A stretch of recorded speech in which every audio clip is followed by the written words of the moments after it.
이참에 장모님 처리하자. 사위의 차가운 목소리였다. 철이라니. 나를 물건 취급하는 것인가? 이번 사고를 증거로 들이대면 의사도 입원 소견서 써줄 거야. 병원비는 오피스텔 지분 담보로 대출받으면 돼. 나는 온몸이 떨리기 시작했다. 그들이 내 사고를 이용해서 요양원에 쳐넣을 계획을 구체화하고 있었던 것이다. 이야기를 시작하기 전 구독과 좋아요를 눌러주세요. 그럼 이야기 시작하겠습니다. 내 나이 69. 동네 양복점을 운영한 지 40년. 남편이 세상을 떠난 뒤에도 손끝 재주가 밥 먹여준다는 말을 지키며 하루하루를 버텨왔다. 가게 한편에는 낡은 사진이 걸려 있었다. 젊은 시절 남편과 함께 찍은 것으로.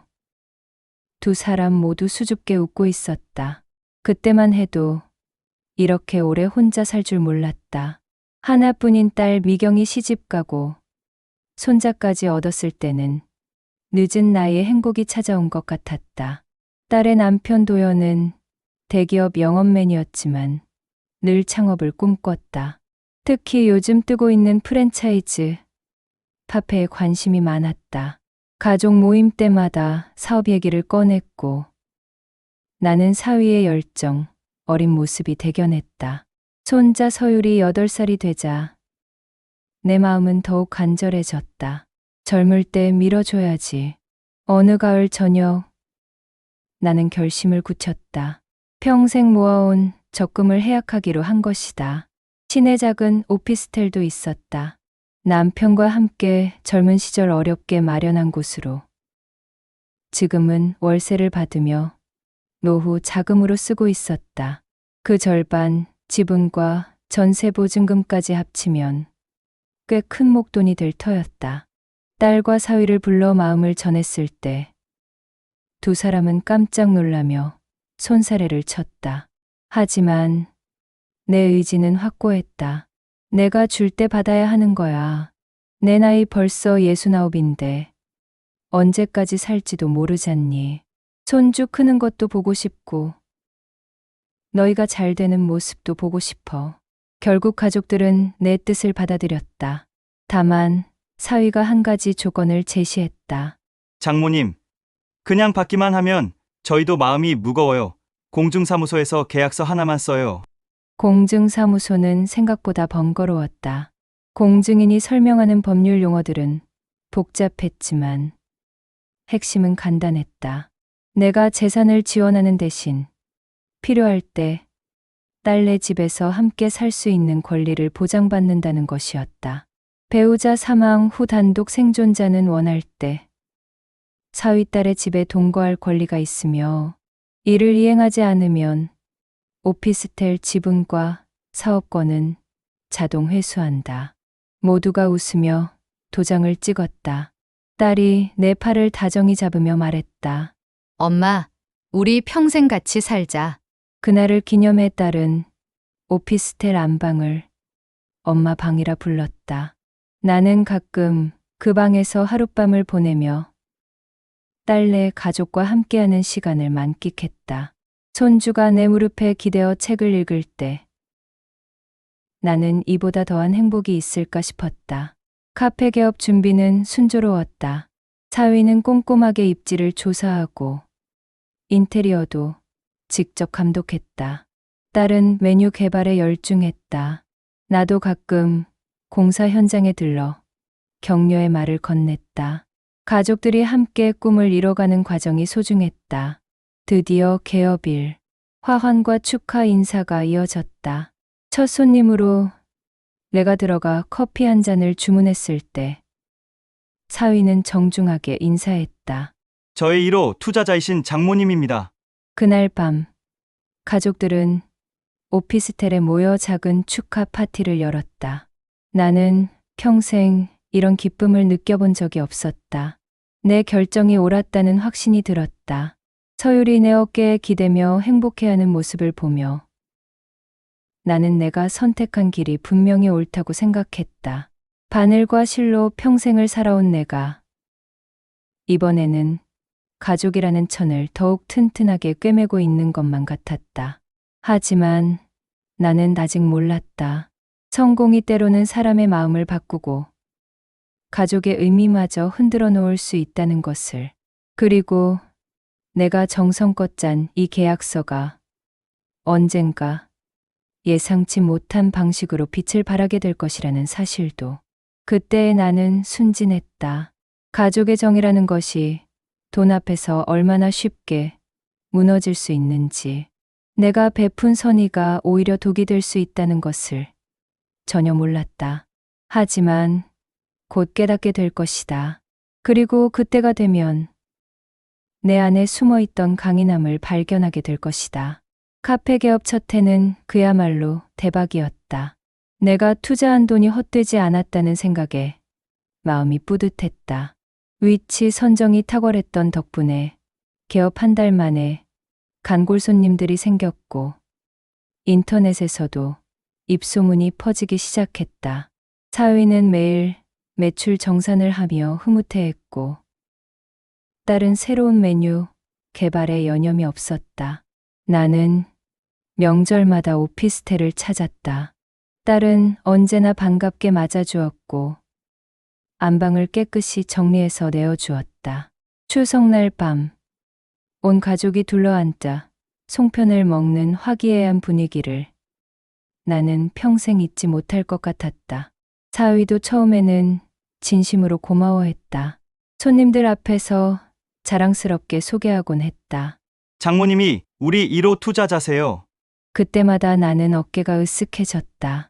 평생 남의 뒤에서 조용히 살아온 내가 이렇게 인정받는 기분이 새로웠다.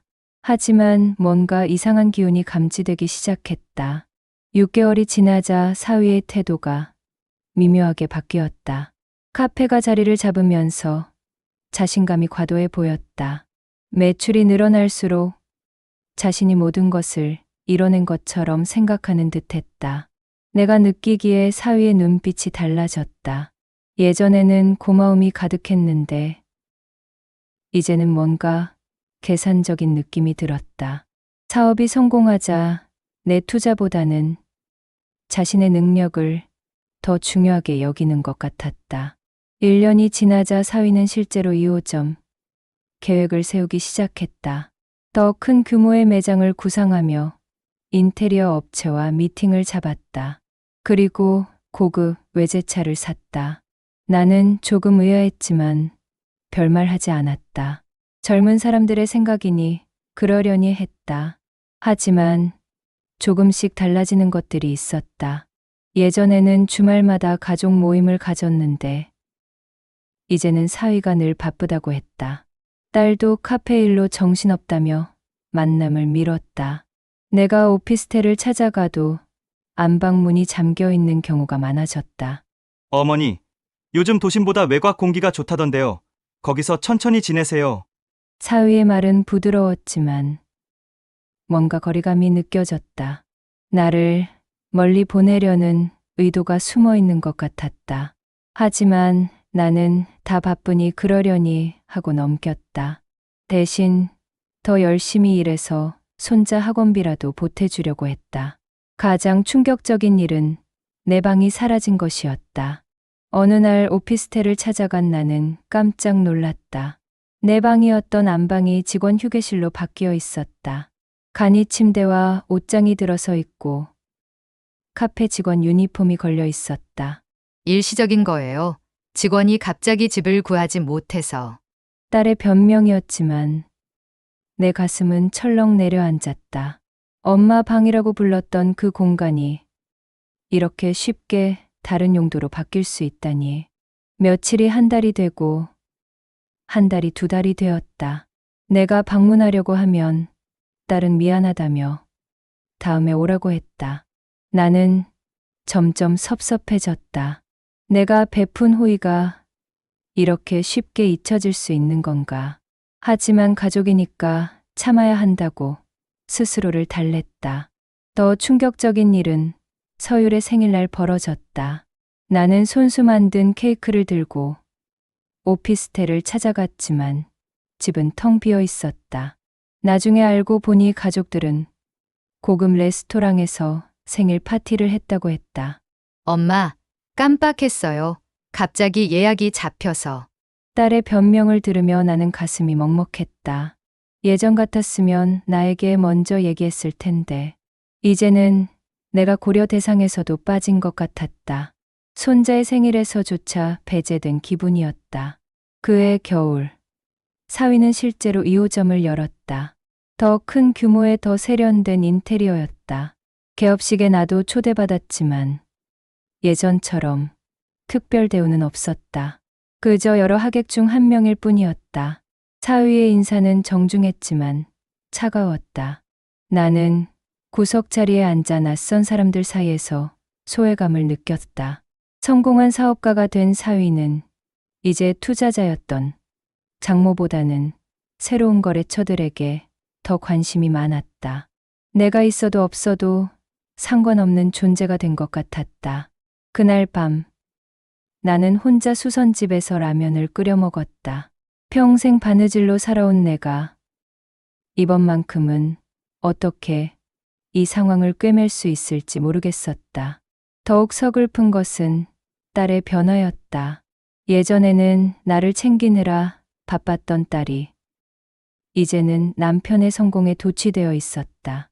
명품 가방을 들고 다니기 시작했고 친구들에게 카페 사업 자랑을 늘어놓았다. 내 투자로 시작된 사업이라는 사실은 점점 뒷전으로 밀려났다. 나는 변해가는 가족들을 바라보며 씁쓸함을 감출 수 없었다. 내가 베푼 선의가 오히려 가족들을 나에게서 멀어지게 만드는 역설적인 상황이었다. 성공의 달콤함이 가족의 정을 갉아먹고 있었다. 창밖으로 내리는 첫눈을 바라보며 나는 한숨을 쉬었다. 변해가는 것들 속에서 변하지 않는 것이 무엇인지, 내가 정말 옳은 선택을 한 것인지 의문이 들었다. 하지만 아직까지는 돌이킬 수 없는 선을 넘지는 않았다고 생각했다. 그러나 내 직감은 뭔가 더 큰 변화가 오고 있다고 속삭이고 있었다. 그리고 그 직감은 곧 현실이 될 것이었다. 딸 부부의 집 공기가 점점 차가워지는 것을 나는 피부로 느꼈다. 2호점까지 성공하자 사위의 자부심은 걷잡을 수 없이 커졌다. 매출 보고서를 들여다보며 혼자 뿌듯해하는 시간이 늘었고 직원들 앞에서도 자신의 사업 수완을 자랑하기 일쑤였다. 나는 그런 사위를 보며 불안감이 들기 시작했다. 처음에는 겸손했던 사위가 이제는 마치 자신이 모든 것을 이뤄낸 것처럼 행동했다. 내 투자에 대한 고마움은 온데간데 없고 오히려 부담스러워하는 기색이 역력했다. 어느 날 저녁, 나는 우연히 충격적인 대화를 엿듣게 되었다. 손주가 잠든 뒤 부부가 거실에서 나누는 은밀한 대화였다. 여보, 장모님 일로 고민이 있어. 카페가 커지니까 이미지 관리가 중요해진 거야. 장모님이 자주 오시면 가족 경영 같은 느낌이 들잖아. 사위의 목소리였다. 나는 문틈에서 숨을 죽이고 들었다.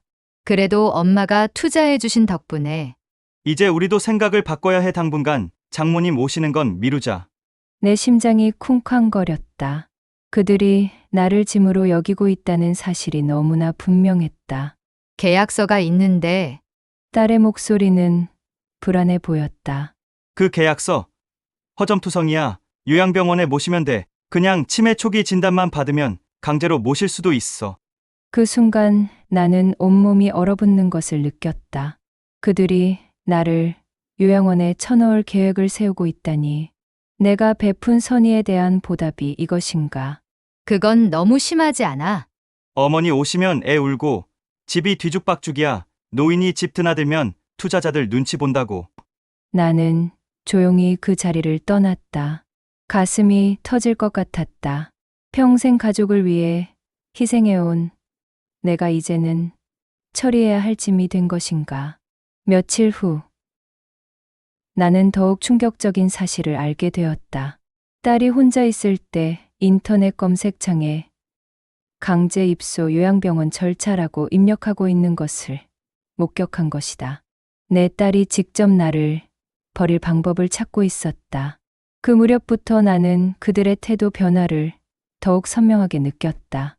오피스텔을 방문하려고 해도 번번이 핑계를 대며 미뤄졌고, 가끔 만나더라도 예전 같은 따뜻함이 없었다. 특히 사위의 태도는 확연히 달라져 있었다.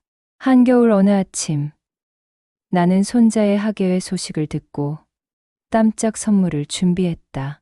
손자이 좋아할 만한 로봇 장난감을 사서 오피스텔에 들렀다. 그런데 문틈으로 들려오는 대화에 내 발걸음이 완전히 멈췄다. 장모님 이번에 미끄러지거나 다치시면 바로 입소시켜버려. 우리 손 안 타게 준비해둔 병원이 있어. 사위의 냉정한 목소리였다. 나는 온몸이 떨리는 것을 느꼈다. 계약서 같은 건 변호사랑 상의해서 무효화하면 돼. 노인 정신건강 이상으로 판정받으면 계약 능력 없다고 할 수 있어. 그들이 내 계약서마저 무력화시킬 계획을 세우고 있었다. 내가 그토록 믿었던 법적 보장장치조차 그들에게는 그저 걸림돌일 뿐이었다. 어머니가 오셔도 이제 방도 없잖아. 직원 기숙사로 쓰고 있는데. 애초에 계약할 때 우리가 너무 성급했어. 하지만 이제 상황이 달라졌으니까. 나는 손에 들고 있던 선물 봉지를 바닥에 떨어뜨렸다. 그 소리에 놀란 듯 안에서 대화가 멈췄다. 나는 급히 그 자리를 떠났다. 집으로 돌아온 나는 서랍에서 공증, 약정서를 꺼내어 다시 읽어보았다. 배우자 사망 후 단독 생존자는 필요 시 공동거주를 요구할 권리를 가진다. 불이행 시 재산은 원상 복귀. 글씨 하나하나가 이전보다 더욱 선명하게 보였다. 그들이 이 계약서를 무시하려 한다면 나도 가만히 있을 수는 없었다. 그날 밤 나는 잠을 이루지 못했다. 수십 년간 쌓아온 가족에 대한 믿음이 하루아침에 무너져 내렸다. 하지만 서러워만 하고 있을 수는 없었다. 나도 지켜야 할 것이 있었다. 며칠 후 이웃 할머니가 찾아와 걱정스럽게 말했다. 옥분 씨, 혼자 사는 거 위험하잖아. 애들 집에서 지내시는 게 나을 것 같은데. 나는 씁쓸하게 웃었다. 위험한 건 혼자 사는 게 아니라 믿던 사람한테서 칼이 나오는 거예요. 무슨 소리야. 그래도 가족인데. 가족이라고 다 같은 가족이 아니더라고요. 어떤 가족은 함께 꿈을 키우고 어떤 가족은 이용만 하고 버리죠. 그날 밤 수선집 불은 늦도록 꺼지지 않았다. 나는 바느질 상자를 정리하며 마음을 정리했다. 분노보다는 차가운 계산이 필요한 시점이었다. 바늘은 뒤로 가지 않아. 이제 내 인생도 그렇게 가야지. 다음 날 아침 나는 법무사 사무소에 전화를 걸었다. 목소리는 차분했지만 단단했다. 계약서 검토를 요청하고 권리 행사 방법에 대해 상담을 신청했다. 내가 베푼 선의를 배신으로 갚으려는 그들에게 이제는 법의 힘으로 맞서야 할 때가 온 것이다. 나는 더 이상 순진한 노인이 아니었다. 권리를 아는 투자자였고 배신당한 어머니였다. 딸과 사위는 아직 몰랐다. 자신들이 건드린 것이 단순한 노인이 아니라 법적 권리로 무장한 상대라는 사실을, 그리고 내가 얼마나 끈질기고 치밀할 수 있는지도. 폭설이 내린 다음 날 아침, 나는 평소처럼 수선집 문을 열었다. 손님이 맡겨둔 코트 한 벌을 완성해야 했다. 혼자 사는 노인에게 일은 단순한 생계 수단이 아니라 삶의 이유였다. 바느질을 하고 있으면 복잡한 생각들이 정리되는 기분이었다. 요즘 들어 내 마음은 무겁기만 했다. 딸과 사위가 나를 요양원에 보내려 한다는 사실을 안 뒤로 모든 것이 달라 보였다. 그들의 배신이 가슴에 가시처럼 박혀 있었다. 오후가 되어서야 코트 수선을 마친 나는 가방에 넣고 시장으로 향했다. 손님 집이 시장 근처에 있어서 배달하고 오는 길에 저녁 반찬거리도 사려는 참이었다. 하지만 골목길은 예상보다 위험했다. 제설 작업이 제대로 되지 않아 곳곳이 빙판길이었다. 조심해서 가세요. 지나가던 젊은 사람이 걱정스럽게 말했지만 나는 괜찮다며 손을 흔들었다. 평생 이런 길을 다녔는데 무슨 일이 있겠나 싶었다.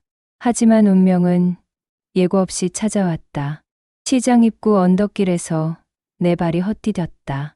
그대로 미끄러져 넘어지면서 순간적으로 손을 짚으려다가 팔에 극심한 통증이 몰려왔다. 골반 쪽도 바위에 부딪힌 듯 아팠다. 아이고. 할머니. 지나가던 사람들이 급히 달려와 나를 부축했다. 의식은 있었지만 일어설 수가 없었다. 누군가 119에 신고를 했고 곧 구급차가 도착했다. 응급실의 하얀 천장을 바라보며 나는 멍했다. 이런 곳에 올 줄은 몰랐다. 진통제 때문인지 의식이 흐릿했다. 의사가 엑스레이 결과를 설명했다. 팔 골절이 있고 골반 타박상도 심합니다. 나이를 고려하면 입원 치료가 필요할 것 같은데요. 간호사가 보호자 연락처를 물었다. 나는 망설이다가 미경의 번호를 불렀다. 전화를 받은 딸의 목소리는 놀란 듯했지만 뭔가 어색했다. 엄마, 어디서 전화하세요? 병원이야. 넘어져서 팔이 부러졌어. 네. 잠깐만요. 오늘은 바빠서 내일 가볼게요. 전화가 끊어진 뒤 나는 씁쓸했다. 예전 같았으면 무슨 일이 있어도 달려왔을 텐데 이제는 내가 아프다는 소식조차 귀찮은 일이 된 것 같았다. 그날 밤 나는 홀로 병실에서 밤을 보냈다. 팔과 골반의 통증도 견디기 힘들었지만 마음의 아픔이 더 컸다. 이럴 때일수록 가족이 필요한 법인데 다음 날 오후 딸이 병실을 찾아왔다. 꽃다발 하나를 들고 있었지만 표정은 어색했다. 의무적인 방문이라는 느낌이 역력했다. 엄마, 많이 아프세요? 괜찮다. 이 정도로 죽지는 않아. 병원에서 뭐라고 하세요? 며칠 더 있어야 한댄다. 나이가 있으니까. 딸은 시계를 힐끔 보더니 말했다. 엄마, 저 오늘 카페 일이 있어서 내일 다시 올게요. 겨우 10분도 안 되어 딸은 황급히 떠났다. 나는 꽃다발을 바라보며 한숨을 쉬었다. 이런 의례적인 방문이 더 서글펐다. 옆 침대 노부부가 서로 국을 떠주고 약을 챙겨주는 모습을 보며 나는 내 처지를 새삼 깨달았다. 혈연이라는 끈이 있어도 정이 없으면 아무 소용없다는 것을. 퇴원 전날 밤 충격적인 일이 벌어졌다. 화장실에 다녀오는 길에 복도 끝에서 딸과 사위가 전화 통화하는 소리가 들려왔다. 나는 발걸음을 멈추고 귀를 기울였다. 이참에 장모님 처리하자. 사위의 차가운 목소리였다. 처리라니. 나를 물건 취급하는 것인가. 이번 사고를 증거로 들이대면 의사도 입원 소견서 써줄 거야. 병원비는 오피스텔 지분 담보로 대출받으면 돼. 나는 온몸이 떨리기 시작했다. 그들이 내 사고를 이용해서 요양원에 쳐넣을 계획을 구체화하고 있었던 것이다. 혹시 엄마가 반발하면? 계약서 얘기, 변호사 말로는 정신건강 쪽 진단 하나만 받으면 무효화할 수 있대. 그 순간 내 혈관에 차가운 것이 흘렀다. 손이 떨렸지만 나는 주머니에서 휴대전화를 꺼내 조용히 녹음 버튼을 눌렀다. 이제는 증거를 수집해야 할 때였다. 어머니 나이에 혼자 사는 게 위험하다고 하면 누가 뭐라고 하겠어. 우리가 효자 소리 들을 거야. 그래도 마음이 무거워. 도와줬으니까 이제 우리가 책임지는 거지. 요양원비 내고 가끔 안부 확인하고 그게 현실적인 방법이야. 나는 그들의 대화를 끝까지 녹음했다. 대화가 끝나자 조용히 병실로 돌아갔다. 녹음된 파일을 확인해 보니 선명하게 녹음되어 있었다. 배신의 결정적 증거가 내 손에 들어온 것이다. 그날 밤 나는 거의 잠을 이루지 못했다. 분노와 서러움, 그리고 배신감이 뒤섞여 가슴을 짓눌렀다. 하지만 동시에 내 머릿속이 차갑게 정리되어 갔다. 이제 더 이상 망설일 이유가 없었다. 내가 베푼 선의를 이용해서 나를 제거하려는 그들. 이제는 내가 반격할 차례였다. 나는 더 이상 순진한 피해자가 아니었다. 퇴원날 아침, 딸이 데리러 왔다. 엄마, 집에서 혼자 지내기 힘드시죠? 우리가 좋은 방법을 생각해 봤어요. 무슨 방법? 요양원이요. 시설도 좋고 간병도 받으시고. 나는 차창 밖을 바라보며 잠시 침묵했다. 그리고 조용히 말했다. 그래, 생각해 볼게. 딸은 내가 순순히 받아들이는 것 같아 안도했다. 하지만 내 마음속에서는 전혀 다른 계획이 돌아가고 있었다. 이제는 내가 주도권을 잡을 때였다. 집으로 돌아온 나는 서랍에서 공증, 약정서를 꺼내어 다시 한번 찬찬히 읽었다. 배우자 사망 후 단독 생존자는 필요 시 공동거주를 요구할 권리를 가진다. 불이행 시 재산은 원상 복귀. 글씨 하나하나가 이전보다 더욱 선명하게 보였다. 이제 이 종이가 내 유일한 무기였다. 그리고 나는 이 무기를 제대로 사용할 줄 알았다. 휴대전화 속 녹음 파일을 다시 한번 확인한 나는 법무사에게 전화를 걸었다. 목소리는 얼음처럼 차가웠다. 이제 그들이 뿌린 씨앗을 거둘 시간입니다. 바늘과 실로 평생을 살아온 내게는 인생도 하나의 바느질 작품이었다. 그리고 이제 마지막 한 땀을 놓을 시간이 다가오고 있었다. 그것은 정이라는 이름의 완벽한 마무리였다. 퇴원 후 일주일이 지났다. 나는 깁스한 팔로도 평소와 다름없이 수선집을 열었다. 바느질은 여전히 어려웠지만 내 마음만은 차분했다. 법무사와의 상담도 마쳤고 필요한 서류들도 준비해 두었다. 이제 마지막 함정만 설치하면 되었다. 내가 녹음한 파일을 법무사에게 들려주었을 때 그는 고개를 끄덕이며 말했다. 충분한 증거입니다. 계약 위반 사실이 명확하군요. 언제든 권리 행사가 가능합니다. 나는 그 말을 듣고 마음이 한결 가벼워졌다. 이제 내가 당할 일만 남은 것은 아니었다. 나에게도 반격할 무기가 있었다.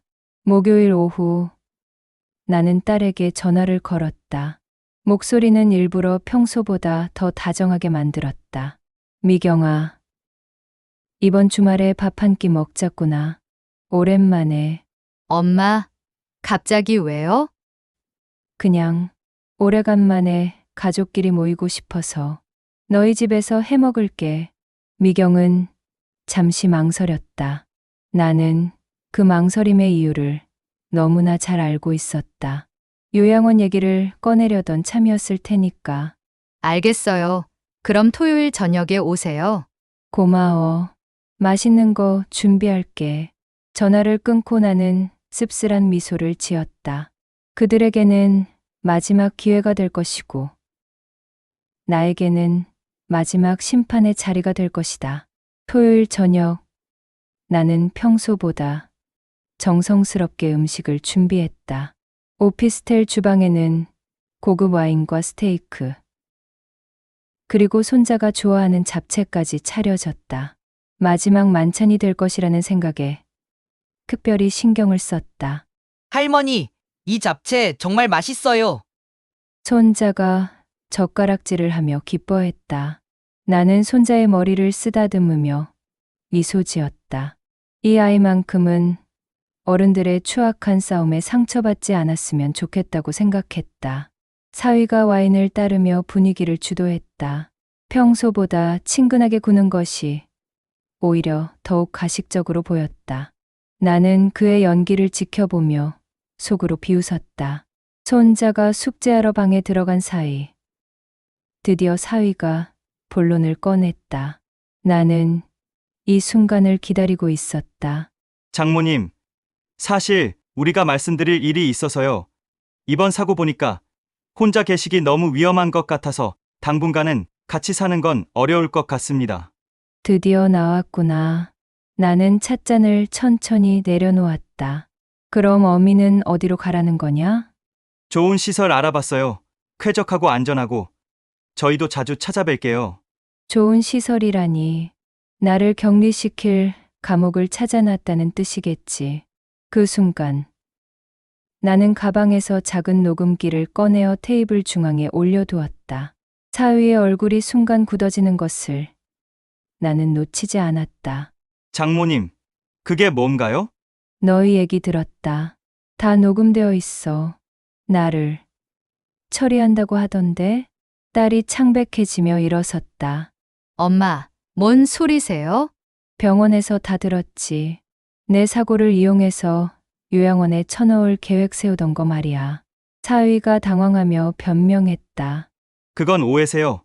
정말 걱정해서. 나는 차가운 눈빛으로 그를 바라보았다. 좋다. 그럼 계약 얘기를 하자. 나는 봉투를 테이블 위에 놓았다. 사위가 서류를 꺼내 읽기 시작했다. 공증, 약정서의 조항들이 선명하게 적혀 있었다. 그의 손이 미세하게 떨리는 것을 나는 보았다. 사위가 억지로 웃으며 말했다. 장모님, 그거 효력이 글쎄요. 법적으로 복잡한. 그때 초인종이 울렸다. 마치 연출된 드라마처럼 완벽한 타이밍이었다. 나는 일어나 문을 열었다. 수트 차림의 법무사와 집행관, 그리고 변호사가 들어왔다. 안녕하세요. 공동거주 약정 불이행에 따른 권리행사 통지입니다. 집행관이 공식 문서에 도장을 찍는 순간 사위의 얼굴이 완전히 창백해졌다. 이제야 상황의 심각성을 깨달은 것이다. 이게 무슨... 변호사가 차분하지만 냉정하게 설명했다. 이미 세 차례의 동거 요구와 불이행 사실이 기록되어 있습니다. 오늘 발언과 녹취 내용도 모두 증거로 채택됩니다. 딸이 절망적으로 소리쳤다. 엄마, 오해예요. 우리가 잘못 생각했어요. 하지만 이미 늦었다. 나는 그들의 절망적인 표정을 바라보며 오랫동안 참아왔던 분노가 시원하게 해소되는 것을 느꼈다. 집행관이 사위의 서재 서랍을 열고 압류 목록을 차갑게 낭독하기 시작했다. 오피스텔 지분 이전, 브랜드 본사 통보 예정인 가맹점 운영권 정지. 사위 다급하게 변호사에게 매달렸다. 이거 법적으로 문제 있는 거 아닙니까? 가족 간의 일인데. 계약은 계약입니다. 공증까지 받은 유효한 문서고 위반 사실도 명확합니다. 그 순간 카페에서 울리던 포스기 알림음이 뚝 멎었다. 본사에서 운영권 정지 신호를 보낸 것이었다. 사위가 그토록 자랑스러워하던 사업이 실시간으로 무너져 내리고 있었다. 나는 조용히 물컵을 들고 한 모금 마셨다. 그리고 차분하면서도 날카로운 목소리로 말했다. 얘들아, 가족이니까 날로 끝내고 싶었지. 근데 너희가 문을 닫아버렸어. 사위가 무릎 꿇을 듯한 절망적인 표정으로 주저앉았다. 장모님, 다시 생각해주세요. 우리가 정말 잘못했습니다. 그 말은 오래오래 가슴에 맺혔던 실밥을 한 번에 뜯어내는 소리 같았다. 복수의 쾌감이 온몸을 타고 올랐다. 나를 처리하려던 그들이 이제 법의 심판을 받는 것이다. 서류 정리 소리, 집행관들의 발걸음 소리, 그리고 사위의 절망적인 한숨 소리가 거실에 울려 퍼졌다. 이 모든 것이 나에게는 달콤한 승리의 심폰이었다. 딸이 울먹이며 내 손을 잡았다. 엄마, 우리 다시 시작할게요. 제발. 나는 딸의 손을 차갑게 내려다보았다. 딸의 눈물이 떨어지는 것을 보며 가슴 한편이 아팠지만 후회는 없었다. 미경아, 사랑은 주는 것만으로는 안 돼. 받을 자격이 있는 사람에게 줘야 하는 거야. 집행 절차가 모두 끝나자 거실은 폐허처럼 조용해졌다. 나는 가방을 챙기며 일어섰다. 내일부터 변호사랑 세부사항 정리할 거야. 서유리는 걱정하지 마라. 따로 준비해둔 게 있어. 그렇게 말하고 나는 오피스텔을 나섰다.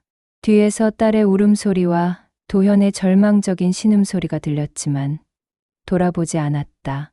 엘리베이터 안에서 나는 깊은 숨을 쉬었다. 사이다 같은 후련함이 온몸을 휩쓸었다. 마침내 나를 업신여기고 버리려던 그들에게 정확한 대가를 치르게 한 것이다. 나는 더 이상 당하기만 하는 약한 노인이 아니었다. 내가 베푼 선의를 배신으로 갚으려 한 그들에게 법이라는 정의로 응답한 것이다. 복수는 차갑게 식혀서 먹는 것이라고 했지만 이토록 달콤할 줄은 몰랐다. 바늘과 실로 평생을 살아온 내가 마침내 인생이라는 천에 마지막 완벽한 한 땀을 놓았다. 사흘 후 나는 카페 앞을 지나가다가 문에 붙은 공지를 보았다. 임시 휴업 운영권 분쟁 중. 지나가던 단골 손님들이 당황하며 문 앞에서 발걸음을 멈추는 모습을 보니 마음 한편이 시원했다. 불과 며칠 전까지만 해도 국적이던 카페가 텅 비어 있었다. 내가 예상했던 대로 일이 진행되고 있었다. 프랜차이즈 본사는 약정 위반과 그랜드 신뢰 훼손을 이유로 가맹 계약 해지 절차에 착수했다. 본사 담당자가 도연에게 냉혹하게 통보했다는 소식을 변호사를 통해 들었다. 계약서에 명시된 대로 운영권 분쟁 발생 시 즉시 영업 정지입니다. 브랜드 이미지 보호를 위한 불가피한 조치입니다. 사위가 분통을 터뜨리며 절규했다는 얘기도 들었다.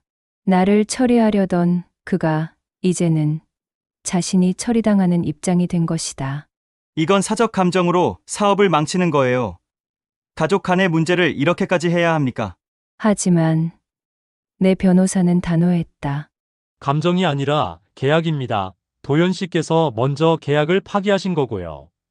내가 직접 듣지는 않았지만 상상만으로도 충분히 만족스러웠다. 그들이 내게 했던 말들을 이제 똑같이 돌려받는 것이다. 며칠 뒤 2호점도 같은 운명을 맞았다는 소식을 들었다. 직원들은 갑작스러운 휴업 통보에 패닉 상태였고 단골 손님들은 배신감을 드러냈다고 했다. 사위가 그토록 자랑스러워하던 사업, 제국이 하루아침에 잿더미가 되어버린 것이다. 나는 동네를 다니며 사람들의 반응을 살폈다. 인터넷에는 악성 댓글들이 쏟아지고 있었다. 가족도 버리는 사람이 손님은 제대로 대접했을까? 노인 학대하는 사업자 절대 안 간다. 사위의 평판은 완전히 바닥으로 추락했다. 내가 원했던 것은 바로 이것이었다. 단순한 재산 회수가 아니라 그들이 나에게 가했던 모욕에 대한 정확한 응보였다. 딸은 밤늦게 내 수선집을 찾아왔다. 가게 문은 닫혀 있었지만 안쪽에서 불빛이 새어나왔다. 문을 두드리는 소리가 들렸을 때 나는 잠시 망설였다. 하지만 결국 문을 열어주었다. 엄마, 딸의 목소리는 이미 절망으로 잠겨 있었다. 눈은 빨갛게 부어 있었고 며칠 동안 제대로 잠을 못 잔 티가 역력했다.